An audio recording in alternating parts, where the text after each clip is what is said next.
RO mains की preparation काफ़ी सारे लोग कर रहे होंगे। काफ़ी दुखद रहा था कि 12 फ़ेब 2024 को आपको पेपर कैंसल हो गया था, आरओ वाला। आरओ मेंस की तैयारी कुछ लोगों ने करना शुरू कर दिया है, हमारे पेड बैच में भी है। कई सारे नए लोग पेड ग्रुप से जुड़ते जा रहे हैं। 12 जनवरी से नया पेड ग्रुप भी शुरू हुआ है। तो कैसे-कैसे आपको जो है स्टडी करना है, पुराने टास्क कैसे अटेम्प्ट कर सकते हैं, कितने पेपर होते हैं आरओ मेंस में, अलग-अलग अप्रोच रहती है क्योंकि ऑब्जेक्टिव और सब्जेक्टिव दोनों पेपर आपको आरओ मेंस में देने पड़ते हैं। तो सबसे पहले सिलेबस देख लेते हैं जिनको नहीं क्लियर है। वैसे ये सारी चीज़ें कई बार बताई जा चुकी हैं लेकिन एक बार फिर से रिपीट कर लेते हैं। समान अध्ययन यानी जीएस का वस्तुनिष्ठ पेपर आपको एक बार फिर से देना पड़ेगा। 140 प्रश्नों वाला प्रीलिम्स में आप दे चुके हैं, 12 फ़ेब को दिया था, वो दोबारा देना है क्योंकि वो कैंसल्ड हो चुका है। एक्चुअली जब आप मेंस लिखेंगे तो आपको जीएस का एक और पेपर देना पड़ेगा। 120 पूर्णांक वाला 120 प्रश्नों वाला पेपर होगा ये। 140 का देते हैं प्रीलिम्स में, 120 का देते हैं मेंस में। हालाँकि इसमें कोई कट ऑफ नहीं बनेगा, इसमें आपके नंबर जुड़ेंगे। 120 में से जो भी पूर्णांक में से आप प्राप्त करेंगे, वो मेरिट में जुड़ेगा ये। तो 120 प्रश्नों वाला पेपर यहाँ से देना है। फिर एक सब्जेक्टिव पेपर हिंदी परंपरागत का होता है, इसको हिंदी आलेखन भी बोलते हैं, हिंदी सब्जेक्टिव भी बोलते हैं, हिंदी लिखित परीक्षा भी बोलते हैं, विभिन्न नाम इसको देते हैं। कुल मिलाकर ये समझिए कि हिंदी का एक डिस्क्रिप्टिव पेपर आपको देना पड़ता है, जिसमें उत्तर लेखन करना पड़ता है, ठीक? तो ये हो गया 100 अंकों का पेपर। इसका सिलेबस यहाँ पे गिवन है, 2.5 घंटे का समय होता है क्योंकि ये लिखित पेपर होता है।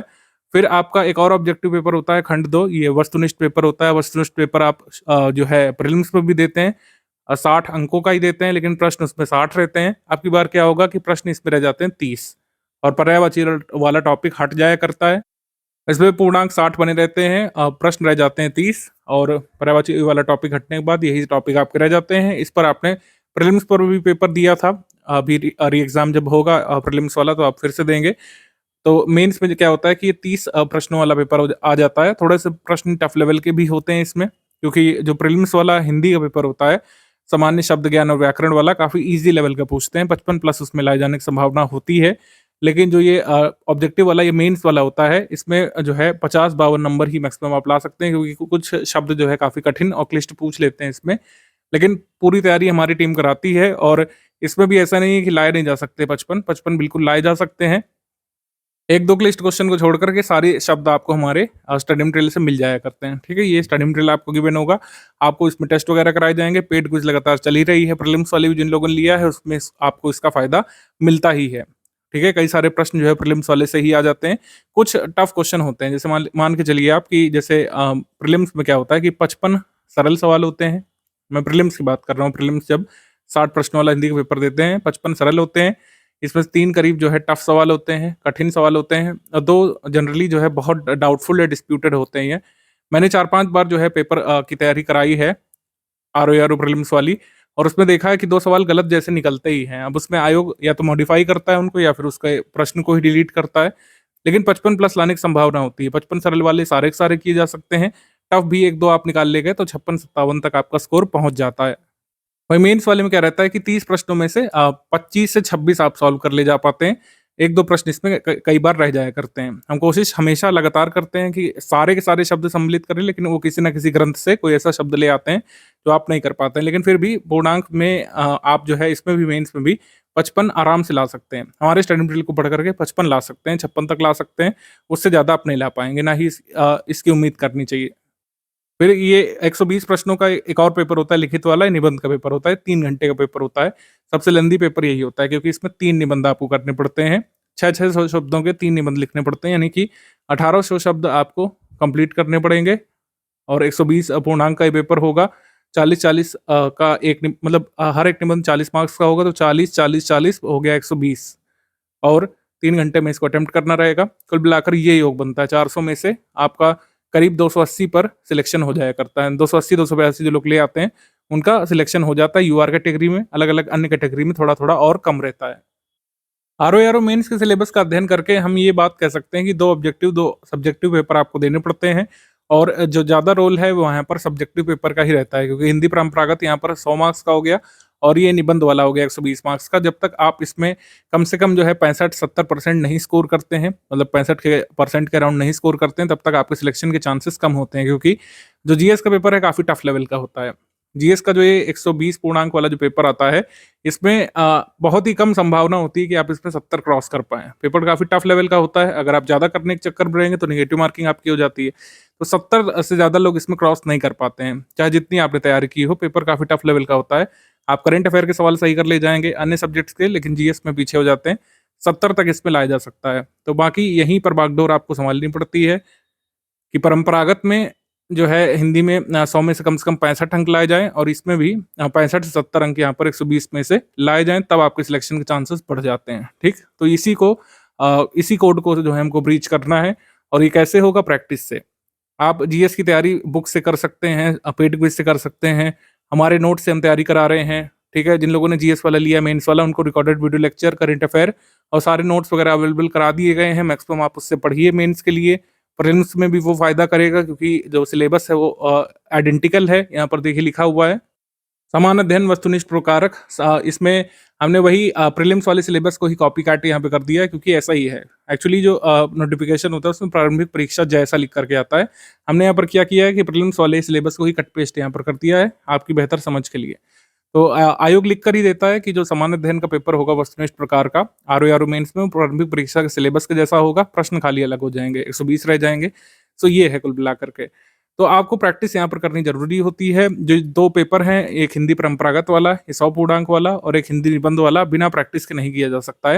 यानी कि इन 400 में से 220 अंक जो है, ये प्रैक्टिस में फँसे हुए हैं। जब तक आप इसमें अभ्यास नहीं करेंगे, तब तक आप इसको नहीं टैकल कर पाएँगे। कितने भी वीडियो देख डालिए यूट्यूब में, कितने भी लाइव क्लासेस देख डालिए, कितने भी लोगों के प्रवचन सुन डालिए, कितनी भी स्ट्रैटेजी बना लीजिए, जब तक आप इसमें अभ्यास नहीं करेंगे, तब तक ये नहीं कर पाएँगे। परंपरागत और वस्तुनिष्ठ की तैयारी के लिए हम क्या दे रहे हैं ग्रुप में, ये मैं आपको बता दे रहा हूँ।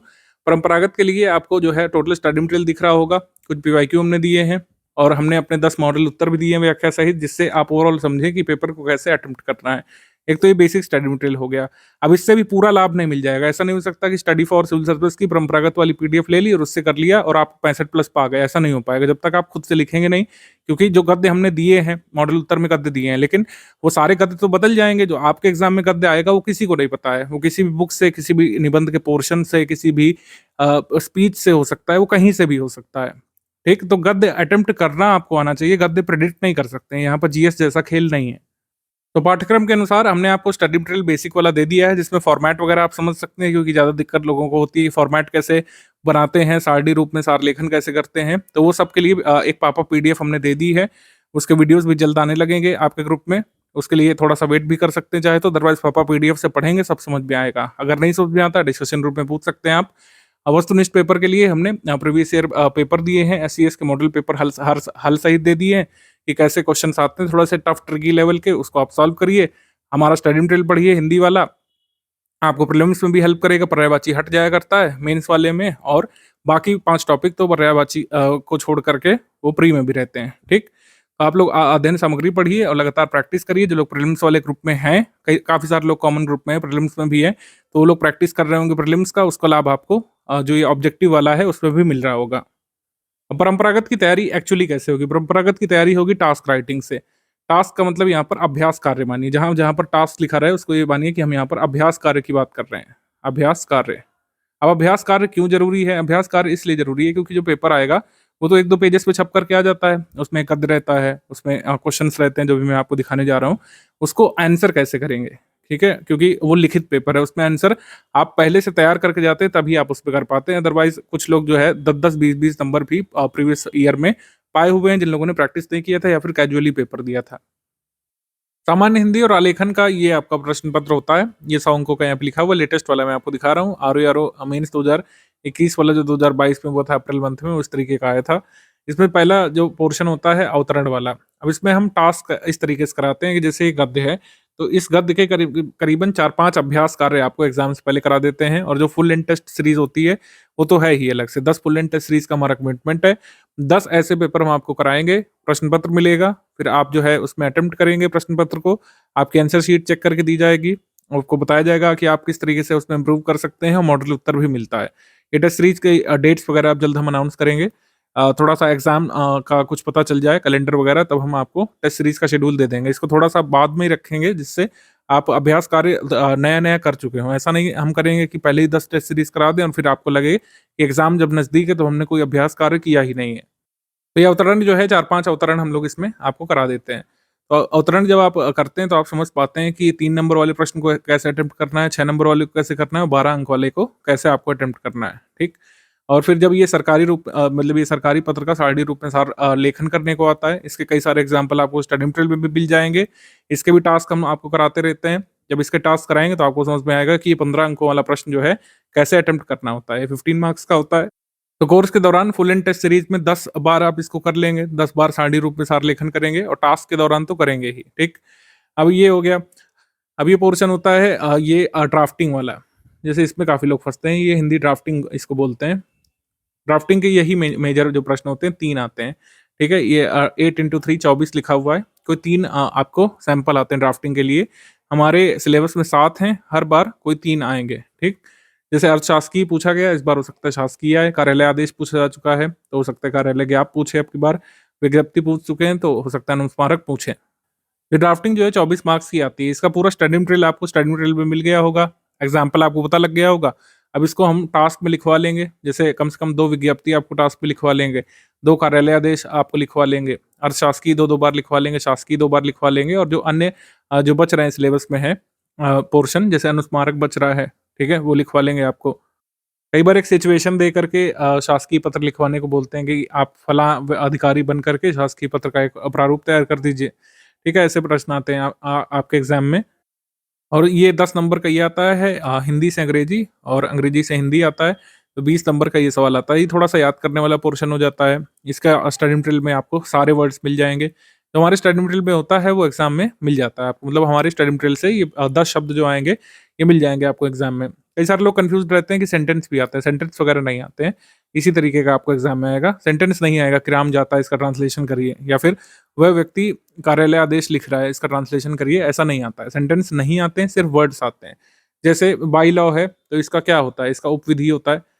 ये आपको पता होना चाहिए। कैसे पता रहेगा? हमारे स्टडी मटेरियल में गिवन है कि बाय लॉ को उपविधि बोलते हैं, ठीक है? जैसे कैडर है, कैडर को क्या बोलते हैं? कैडर को संवर्ग बोलते हैं। अब ये संवर्ग ही आप इसमें लिखेंगे तभी आपको नंबर मिलेंगे इसमें, अगर आप इसमें काडर लिख देंगे, जो कि आम बोलचाल की भाषा में यूज़ भी होता है, लेकिन ये गलत मानेंगे एग्ज़ाम में, ठीक? तो ये थोड़ा-सा इसमें पढ़ना पड़ता है, ये थोड़ी-सी याद करने वाली चीज़ें हो जाती हैं। जैसे कोरिजेंडम है, कोरिजेंडम का अर्थ जो हमारे नोट्स में गिवन है, भूल सुधार दिया होगा, वही यहाँ पे सही माना जाएगा। अब जैसे उल्लंघन है, उल्लंघन का अर्थ जो है कई सारे हो सकते हैं, ठीक? उल्लंघन का अर्थ जो है हमारे नोट्स में कॉन्ट्रावेंशन दिया होगा। कॉन्ट्रावेंशन या ब्रीच आप लिख सकते हैं, इसके अतिरिक्त अदर कोई शब्द नहीं ले सकते हैं। तो यही होता है पारिभाषिक शब्दावली कि जो एक्चुअली यूज़ होता है वही लेना पड़ेगा और ये कैसे पता चलेगा? हमारे नोट्स को आपको पढ़ना पड़ेगा इसके लिए। मुहावरे हैं, मुहावरे जो है ये याद करने पड़ेंगे, 10 मार्क्स का ये भी आता है। कोई 5 मुहावरे आएँगे, उसका अर्थ लिखते हुए वाक्य प्रयोग करना है। हमने अर्थ पे ज़्यादा फ़ोकस किया है, वाक्य प्रयोग आप लिखना सीखेंगे टास्क वगैरह अटेम्प्ट करते समय, टेस्ट सीरीज़ अटेम्प्ट करते समय, ठीक है? इसके अर्थ वगैरह लर्न कर लीजिएगा और इसके वाक्य प्रयोग कैसे करना है, ये सब आपको टास्क दिया जाएगा तो समझाएँगे। अब बाद में कंप्यूटर के प्रश्न आते हैं, कंप्यूटर के भी 10 मार्क्स के प्रश्न आते हैं इसमें। 5 प्रश्न कोई पूछेंगे, वन लाइनर टाइप के होते हैं। 2-2 मार्क्स वाला है, 2-3 लाइनों में आपको इसमें ब्रीफली लिखना पड़ता है। समस्या ये है कि ये इंग्लिश मीडियम में नहीं लिख सकते हैं, ये हिंदी माध्यम में ही लिखना पड़ता है, ठीक? तो कुछ इंग्लिश के भी शब्द हैं जैसे आरएएम, रैम, ये तो आप चलो प्रयोग कर सकते हो इसमें, लेकिन जो है आप इसमें इंग्लिश में नहीं लिख सकते, यानी रैंडम एक्सेस मेमोरी ये अगर लिखोगे तो गलत माना जाएगा या फिर एग्ज़ाम में गलत प्रभाव डालेगा। रैंडम एक्सेस मेमोरी ये नहीं लिखेंगे। अगर मान लीजिए आपको प्रयोग करना भी है तब भी इसमें देवनागरी ही लेना पड़ेगा। इसको ऐसे लिखना पड़ेगा रैंडम, रैंडम, इसको एक्सेस लिखना पड़ेगा इस तरीके से, रैंडम एक्सेस, इसको मेमोरी लिखना पड़ेगा इस तरीके से। तो कंप्यूटर का भी स्टडी मटेरियल आपको मिला हुआ है। कंप्यूटर के स्टडी मटेरियल में बेसिक डेफिनेशंस दी हुई हैं क्योंकि डेफिनेशन बेस्ड ही इसमें आता है, कोई ऐसे ग्राउंड ब्रेकिंग कोई सवाल नहीं आ जाएगा। अब जैसे कुछ शब्द चर्चा में है, जैसे आपसे पूछ लेंगे एआई क्या है? एआई की परिभाषा लिखिए, 2-3 लाइन में एआई का मतलब समझाना रहेगा। कोई एआई टूल का उदाहरण पूछ लेंगे तो आप उसमें चैट जीपीटी लिख देंगे इस तरीके से, चैट जीपीटी, ठीक है? आपसे मान लीजिए पूछ लेंगे कि मशीन लर्निंग क्या है? मशीन लर्निंग, तो उसको भी अभी ब्रीफली जो है 2 से 3 लाइन में लिखना पड़ेगा। तो इस तरीके के प्रश्न जो है हम आपको तैयार कराएँगे और ये इसी से आपके एग्ज़ाम में आ भी जाएगा। बहुत बेसिक कंप्यूटर इसमें पूछते हैं, जैसे मेमोरी कितने प्रकार की होती है पूछा है। पास्ट के ईयर्स में पूछा था कि बायोस समझा दीजिए, ठीक है, बायोस क्या होता है? ऑपरेटिंग सिस्टम पूछा जा चुका है। इसमें इंटरनेट ब्राउज़र पूछा है, डब्ल्यू डॉट की क्या उपयोगिता है, प्रथम कंप्यूटर किसने बनवाया था, फ्लैश मेमोरी आपसे पूछ चुके हैं। फ्लैश मेमोरी जो मेमोरी कार्ड यूज़ करते हैं, बहुत बेसिक कामकाज जो हम यूज़ करते हैं, सामान्य बुद्धि विवेक वाला व्यक्ति जो है आसानी से कर सकता है। जितना आपने कंप्यूटर, मोबाइल फ़ोन, स्मार्टफ़ोन ये सब यूज़ किया होगा, उतना भी समझ रखते हैं तो इसको कर ले जाएँगे आप लोग। बस समस्या ये है कि समझ होना ज़रूरी नहीं है, इसमें लिखना भी होता है। तो ब्रीफ़ली 2 अंकों में कैसे इसको लिखेंगे ये आपको समझ में आएगा जब हम टास्क राइटिंग आपसे कराएँगे। इस पोर्शन की भी टास्क राइटिंग आपसे कराएँगे। तो ये टास्क राइटिंग में होगा। जितने भी प्रश्न आते हैं, जैसे 5 प्रश्न आते हैं, टोटल मिलाकर अगर हम देखें मोटे तौर पर, इसको अगर ना काउंट करें, ये सब प्रश्न जो होते हैं, ठीक है, प्रश्नों के भाग, ये 5 प्रश्न आते हैं कुल मिलाकर के, 1, 2, 3, 4, 5, तो सभी के 2-2 टास्क हम लोग आपसे कराएँगे एग्ज़ाम से पहले। और साथ ही साथ क्या होगा कि टेस्ट सीरीज़ भी होगी, फुल लेंथ टेस्ट सीरीज़ जब होगी तो अब आप इसमें आंसर करेंगे, और प्लस जब मॉडल उत्तर हम आपको देंगे तो आपको समझ में आएगा किस तरीके से आंसर करना है। अब जैसे कुछ लोग तुरंत पूछेंगे, सर ये सब तो आप बाद की योजना बता रहे हैं, अभी क्या करें? अभी ये करना है कि जो स्टडी मटेरियल दिया हुआ है, हिंदी का, कन्वेंशनल हिंदी का जो स्टडी मटेरियल गिवन है, उसमें आप जाइए और उसमें 10 मॉडल उत्तर ऑलरेडी दिए हुए हैं। 10 मॉडल पेपर जो है हमने दिए हुए हैं, 10 मॉडल पेपर्स, उसको आप अध्ययन करिए। उसपे देखिए कि 10 मॉडल हमने क्वेश्चन पेपर जो बनाए हैं इसी से मिलते-जुलते, उसको कैसे आंसर किया गया है, ठीक? उसमें जो है सारणी रूप में सार लेखन कैसे किया गया है, मुहावरों के उत्तर कैसे लिखे गए हैं, और ये कंप्यूटर वाले प्रश्नों के उत्तर कैसे लिखे गए हैं, इससे आपको आइडिया मिलेगा। इसका अध्ययन करना है जब तक ये आगे की कार्यवाही नहीं शुरू हो रही है। बाकी एसे के लिए हमारे टॉपिक्स चल ही रहे हैं। एसे के लिए मॉडल ए से शुरुआत में मिल जाएँगे, उसका कोई वैसे विशेष लाभ नहीं रहेगा, बस ये आप समझ पाएँगे कि एसे किस तरीके से कितने प्रकार के लिखे जाते हैं, क्या-क्या विधा हो सकती है। एसे राइटिंग ऐसी चीज़ है कि इसकी कोई स्टडी मटेरियल नहीं हो सकता है। आप केवल सैंपल देखेंगे लेकिन उससे कुछ खास आइडिया मेरे हिसाब से नहीं बनता है, क्योंकि एसे आपको खुद से लिखना होता है, टॉपिक आपके सामने रहता है, एग्ज़ाम के समय आपका स्टेट ऑफ माइंड क्या होता है, ये उसी समय पता चलता है। एसे की तैयारी हो सकती है केवल, ठीक है? एसे की तैयारी लेखन से हो सकती है। इसमें लेखन का महत्व है, लेखन के बिना एसे पर विमर्श करना मैं बेकार मानता हूँ। तो जो लोग ग्रुप में आए होंगे, आपने देखा होगा कि आर्या मैम जो है हर 2-3 दिवस में एक टॉपिक आपको देती हैं और फिर उसका मॉडल उत्तर मिलता है। फिर आपको एसे राइटिंग में आपके लिखे हुए एसे पर फीडबैक हम लोग देते हैं, ठीक है? तो इसी तरीके से एसे राइटिंग की तैयारी होगी। 30 एसे का हमारा कमिटमेंट है एग्ज़ाम से पहले, जो हम 30 लिखाएँगे उसी में से टॉपिक आपको एग्ज़ाम में मिल भी जाएगा। वो कोई खास वाहवाही वाली बात नहीं है। कोई भी आरओ मेंस में आने वाले एसे प्रेडिक्ट कर सकता है। ज़रूरी ये है कि उन एसे की राइटिंग की जाए और उस पर आपको फीडबैक भी मिले। तो इसलिए हमारे ग्रुप में अगर आप आएँगे तो 30 एसे की हम प्रिपरेशन यहाँ पे कराएँगे। अभी थोड़ा-सा कार्रवाई स्लो चल रही है एसे राइटिंग वगैरह की, क्योंकि लेटेस्ट करंट अफेयर को भी शामिल करना है। सो इसलिए धीरे-धीरे करके हम लोग लिखवा रहे हैं, लेकिन आप जो है प्रैक्टिस में ज़रूर बने रहेंगे हमारे ग्रुप में आने के बाद।